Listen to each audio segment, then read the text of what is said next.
Other mediums are, we're going to blast this shit at your head and hope that you consume it. Whereas the podcast listener is the one in charge. The podcast listener's like, no.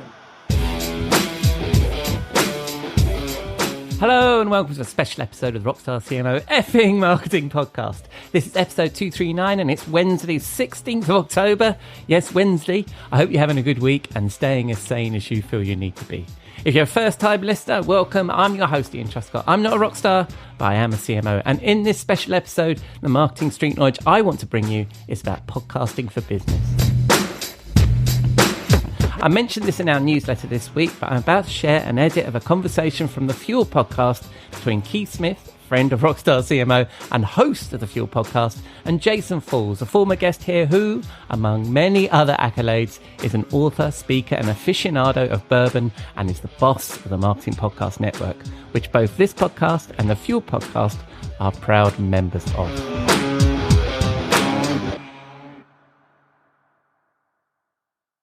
But first, we need to pay the bar tab.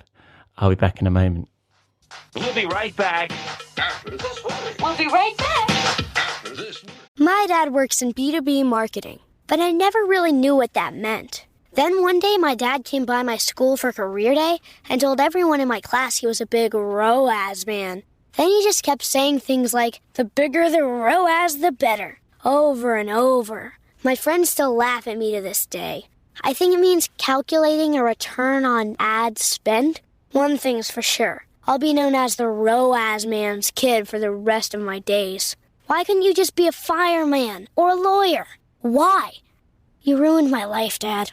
Not everyone gets B2B, but LinkedIn has the people who do. And with ads on LinkedIn, you'll be able to reach people based on job title, industry, likelihood to buy, and more. Start converting your B2B audience into high-quality leads today. We'll even give you a $100 credit on your next ad campaign. Go to linkedin.com/MPN to claim your credit. That's linkedin.com/MPN. Terms and conditions apply. LinkedIn, the place to be, to be. Hi, I'm Jason Falls, the executive producer of the Marketing Podcast Network. As you probably know, Asheville and Western North Carolina were nearly destroyed by Hurricane Helene in late September. The Red Cross has deemed this a Category 7 disaster, which is the largest category they give. One of our member podcasters, Patrick Casale, is on the front lines there. He's an Asheville native who is living through and witnessing the trauma, destruction, and recovery his family, friends, and fellow community members are going through. Patrick started a GoFundMe campaign to raise money for relief efforts. All donations through Patrick's fundraiser go to local nonprofits who are helping with supply runs. Donations there directly impact people in need. I've given to the fund personally. Patrick has given as well, despite the fact he's having to recover too. The Marketing Podcast Network wants to help, and we know you do too. Visit Patrick's campaign at bit.ly/WNC help. The abbreviation is for Western North Carolina, WNC.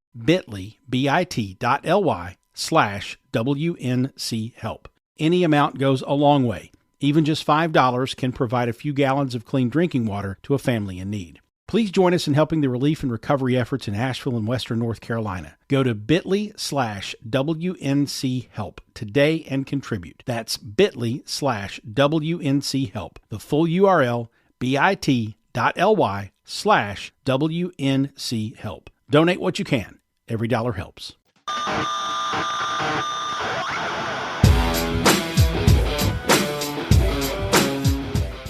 Right, let's get this thing started. Keith got the ball rolling by asking Jason about founding the Marketing Podcast Network. But what was it that inspired you to launch MPN in the first place? Well, my marketing podcast had been on a business network for a couple of years. And the promise of that business network was we will cross-promote you to all the other shows on the network. And if you'll put some dynamic advertising insertions in your show, we'll do a rev share with you with ad revenue. So you'll make money rather than having to just pay for hosting.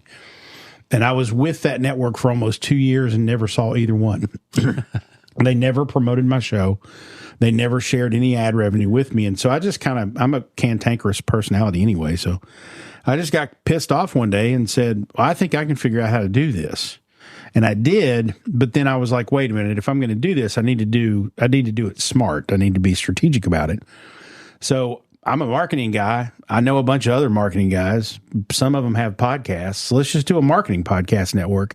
And the logic was, if I can go to a LinkedIn Marketing Solutions or an Agora Pulse or some of these software companies that sell to marketers and say 100% of our audience are marketers, that's a pretty good selling point to sell advertising.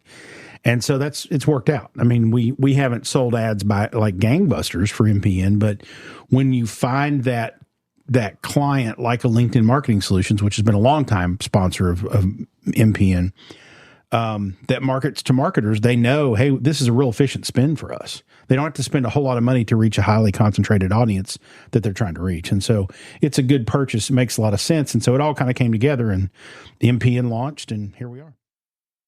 I can attest we have a great community here. And as a long-time podcaster himself, Keith gets right on the topic that many of us are pondering, including myself, video. I'm a bit of a holdout for audio, so this bit was really interesting for me.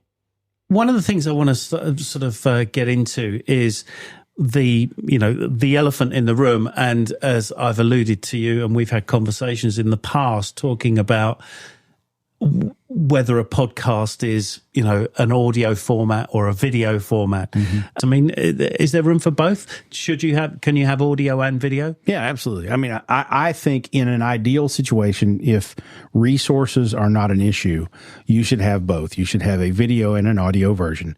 And the reason I support that, and the reason I think that, these networks like YouTube and Spotify are pushing video, it's not just because, they can make more money with video content. It's also because, look at social media. Everything is moving to video. Right. Because video is more personable. It's more human. You feel like you're there. You're seeing and hearing. Now, hearing is fine. It's great. But if you can add that visual element to it, now all of a sudden you feel like you're sitting in the room with these people as opposed to eavesdropping on a conversation. So video is just more powerful because it's more sensory. A lot of people listen to podcasts, even with video feeds. They'll listen while they're working out or while they're working in the yard or while they're driving their cars or whatever. So video is not relevant to them at that moment. So audio is still very powerful. I think it's still, it's one of the better mediums, I think, for a business to build thought leadership.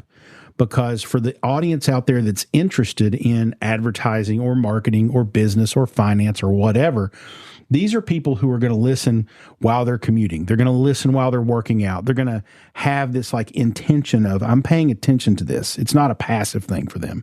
It's an active listening. And so that's why I think audio podcasts are so powerful. If they have a complementary video, then that's just an entirely, a second audience like on a YouTube or something that they're going to appeal to. So it can't hurt to have video. I don't think that it helps to have video. I don't think it can hurt if you don't, because you're just limiting the audience that you could reach. So maybe I do need to think about video, but I agree. Audio is so much more intimate. In the next section, Keith digs into whether businesses should start a podcast. I mean, there are a billion of them already, right? A recent report said that time spent with podcasts has been found to be highly engaging and intentional, as you quite rightly said. Now, according to this recent study of consumers, 64% of podcast listeners actively seek out podcasters and create time for their content, the most of any other tested media. Mm-hmm. What is the big opportunity for brands to work with podcasters? Well, I definitely think it's a case-by-case basis. The possibility is certainly there. There are plenty of podcasts out there that are providing much deeper context to the news of the day, much deeper context to education and processes within industries and whatnot. We get into, on the Marketing Podcast Network, all of our show hosts can get into some pretty in-depth conversations about things that are really granular, like SEO or copywriting or whatever. And you don't find that depth of content really anywhere else other than podcasts, where people are just nerding out on those topics. And for brands, I think that fifth estate, as you say, is as much of an opportunity for them as it is for individuals. So if a brand creates a fantastic educational tool that either attracts people to their brand or establishes their thought leadership within their industry or category, or perhaps is designed to help prospective customers work their way down the funnel to the purchase point. Like, there's lots of ways that you can use podcasting from a brand perspective. The challenge is creating the right content and then finding the audience to deliver it to, who wants to consume it. If you do those two things, podcasting is going to work really, really well for you. If you're missing one of those two things, you're going to struggle with it. Wise words from Jason there, which apply to any content marketing strategy. It's the quality, not the quantity of the audience. And it's about being there, useful and relevant. But as a marketer, just because you can, should you? Back to Keith, who dives a bit further into the why. Now, I want to talk to you about where podcasting kind of fits into the spectrum, because obviously these days you have to cover a lot of ground. Marketing budgets are spread and they have to cover address certain audiences and stuff like that. So really where it kind of fits in the marketing spectrum. Now, according to a study conducted by Odyssey and Newstar, it found that audio advertising drives more than 2 times the attention of TV and social media for less money. So more bang for your buck. So, I mean, what are the kind of interesting opportunities offered by podcasting that gives it such a unique platform for brands? Well, I would say that the reason for your, statistic, the 2 times more or whatever it was, the reason for that is probably the answer to the question. The reason for that is because podcasting is a much more intentional, attention-driven activity. It's not something you really do passively. You might listen to the radio passively, but if you're tuning into whether it's a comedy podcast to be entertained or a marketing podcast to learn more about marketing or a financial services podcast to learn more about how to invest your money, you are doing that with intention. You want to learn something or be entertained by that show. So you're going to pay attention to it, right? That's not a passive activity. You're actively paying attention. So that's why it's more effective. It's more effective because the audience is much more participatory in consuming the content. Because you can passively flip through TikTok and doom scroll forever and never really comprehend what you're seeing. With podcasting, though, again, you're saying, I'm going to listen to this and I'm going to pay attention.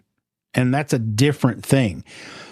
Podcasts are generally not just streamed automatically to audiences of people. You don't turn on iTunes and all of a sudden podcasts start playing. Right. Like you can turn on TikTok and all of a sudden you're getting fed videos, right? And it's involuntary. And so the nature of consumption there is different. With a podcast, you have to open up the app and say, I want to listen to a podcast. Which one do I want to listen to? Let's find one. Then I find one. Oh, which episode do I want to listen to? Right. So you're actively going through a process and selecting the content that you want to consume. And so because it's a more intentional, it's a more attention-driven activity, it just has a lot more meat to it than other mediums, because other mediums are, we're going to blast this shit at your head and hope that you consume it. Whereas the podcast listener is the one in charge. The podcast listener is like, no, I'm only going to listen to this. So true. I love that point about intentionality. Easy for me to say, of listening to a podcast. This didn't just float into your feed, getting a little attention as it floats by. You've intentionally decided to listen to this episode, which I thank you for. The chaps then moved on to a very interesting area. Could podcasts do more than just entertain and educate us in our own time, but play a more formal role in hybrid and remote work? I've had various interviews on the Fuel podcast about hybrid working and the role that podcasts have in the role of hybrid working. So I just wondered if you could talk generally about your vision for the future of podcasting and vlogs, and sort of what they are going to play, what role they're going to play in the working environment of the future. Because both you and I work hybridly. We work from home. Mm-hmm. Hybridly? Is that a word? Sure. But anyway, so do you think that that podcasts are going to help us all get there? I think they will, as businesses understand the intent of using them for that. If I'm a big corporation, and I want to keep my employees connected, or I want to make sure that they're constantly doing professional development and whatnot, yeah, I can throw some videos out there. I can do some webinars and seminars, but podcasts are a cost-effective, easy way to deliver rich content that you can even, you can put it out there and say, hey, here's this library that you can learn from, or you can make it a requirement. Hey, in order to get your next evaluation, I'm going to need to know how much of the podcast resources you've consumed. And so companies, when they start to realize we can deliver really, really powerful, rich information to our workforce, during using this mechanism, and it's not going to cost us an arm and a leg. It's not high production quality that's necessary for these to work. I think you're going to start to see more and more companies use it that way. Podcasts, I think, are going to become more of an internal tool than they are an external tool, because I think companies will find, especially if you're talking about like factory line workers, if they don't have a reason to have to hear what's going on, because most internal factories are noisy, right? Why not plug some learning into their heads while they're working, right? If they're doing something that's just a passive, repetitive activity, let's keep that brain moving, while they're working. So there's ways that, whether it's using cognitive science or whether it's using, employee feedback and whatnot, we can design things that can make our workforce, constantly be consuming information that's good for them and good for the company. But we've got to know that the mechanism and the medium exists and that you can use it that way. So there's a lot of untapped territory for podcasts from a corporate and a company perspective. And so that's where I see podcasts growing, is more as an internal communications mechanism. Really interesting idea there for employee enablement and engagement. And I suggest listening to the full episode as they dived into that in a bit more detail. So the future of podcasts is very healthy, according to Jason. Plenty more life in this media. So Keith, continue to drive at what we should do to make the most of it. Should you start a podcast? So what are you what's your advice for companies on how they should go about, sort of making that decision as to whether they should maybe create a podcast or just find a suitable podcast to advertise on? Yeah, that's a good question. The question for creating a podcast always comes down to, do you have someone internally who will own it? Do you have someone who has the interest and the passion for it? Because creating a podcast, if the number one thing that you have to do to create a successful podcast is you have to be consistent. There has to be, whether it's a weekly episode or a monthly episode, or you're going to do a couple of seasons a year and it's going to be kind of turn on, turn off, there has to be some consistency with it, because as soon as you let a podcast go dormant, your numbers go down, people don't consume it. You have to constantly be creating new in order for it to be really relevant. So the number one, sort of decision point for should this company produce a podcast is, do we have someone who is going to be passionate about it, is going to produce the content, is going to be responsible for it, is going to take a lot of pride in it? If you don't have that, it's probably better that you find some other mechanism to use the medium to your advantage. Because if you don't have that, it's just going to be one more thing that you put on someone else's task list that they don't want to do, and they procrastinate and they don't do a great job with it. And then you're not going to be satisfied with the results. So, but that's where, folks who are currently actively producing podcasts can come in too.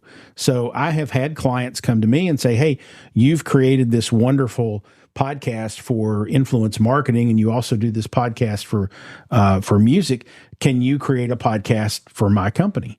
And typically what I do is like, absolutely, I can create a podcast for your company, but we need to find someone to be the face and voice of it, because Jason Falls doesn't make any sense to your customers. Right.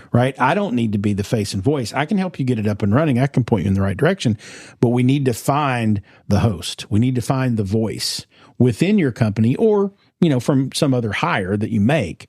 But yeah, you can go out there and tap into existing podcast hosts and say, hey, we really like you. You align with what we do. Will you produce a podcast for us? And I would say a bunch of people out there who do podcasts will be like, hell yeah, I love doing this. I'd love to do it, for you too. So Some great options there. And as the boss of our network with over 70 shows, I suspect Jason knows someone who would gladly help you if you want to start a podcast or you're looking for a host or any of those things. Finally, what's next for the Marketing Podcast Network? Where do you see the MPN going? I mean, what's your kind of ultimate? Do you have a vision of where it's going to be in 2-5 years' time? Well, considering the fact that I started this to just get a bunch of like-minded people together and have a lot of fun creating podcasts, I can't honestly say that I have this incredible strategic vision for MPN. Right now, what I tell people is, hey, man, we're like a hosting provider with a ton of support and a big community that can, collaborate with you and help you along the way. And a lot of newer marketing podcast enthusiasts need that help. They need that community of support. So we serve a purpose. We serve a role. I don't necessarily have, and it's definitely something that I completely manage on the side. And I don't have, there's no full-time employees. There's no full-time effort to make it successful. What we have is successful because it's a good idea. We've got a good community of people that we kind of all pitch in and do what we can to make this thing work. It was intended to be a community, and a resource for marketing podcasters. And if we make any money, it was just, let's split the ad revenue so that everybody makes a little bit of money from their show. But none of us are delusional and think we're going to, be making Joe Rogan money, right? A marketing niche podcast isn't going to get enough downloads to make thousands of dollars a month. So what we're doing is we're offsetting hosting cost. We're having fun. We're learning from each other. And we're providing, I think, a great service to our respective audiences by sharing that learning. And so as long as it always does that, I'm going to be real happy with it. As a member of the network, that's good to hear. And as you may have guessed from my edits, that's just a snippet of the good stuff that Keith and Jason shared. As a reminder, that was from the Fuel podcast. They also go on to discuss Jason's Roots Music Rambler podcast. And there are lots of lovely moments as Jason is an absolute gent to chat with.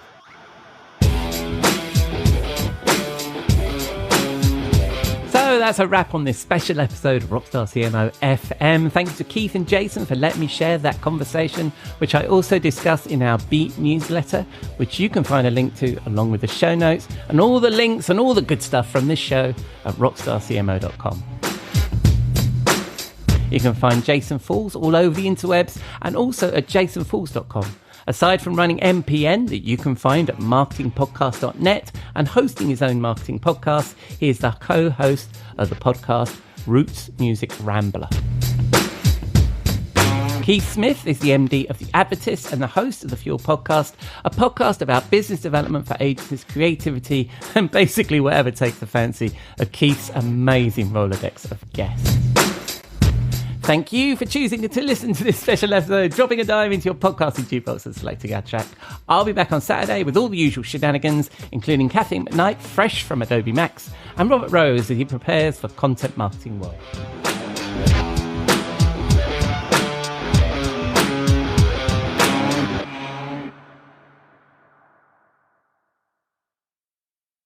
You may know you're listening to this show along the Marketing Podcast Network, but did you know there are other great shows on MPN to help your business? Hennika Watkis-Porter hosts The Entrepreneurial You, empowering entrepreneurs with insights on leadership, business, and success. Hennika, tell listeners what to expect from your show. So we provide innovative business strategies and practical solutions to common entrepreneurial challenges. And where can people subscribe? Find us at hennikawatkisporter.com, as well as the Marketing Podcast Network at marketingpodcasts.net, or search for it wherever you get your podcasts. You heard her. Go subscribe. This podcast is heard along the Marketing Podcast Network. For more great marketing podcasts, visit marketingpodcasts.net.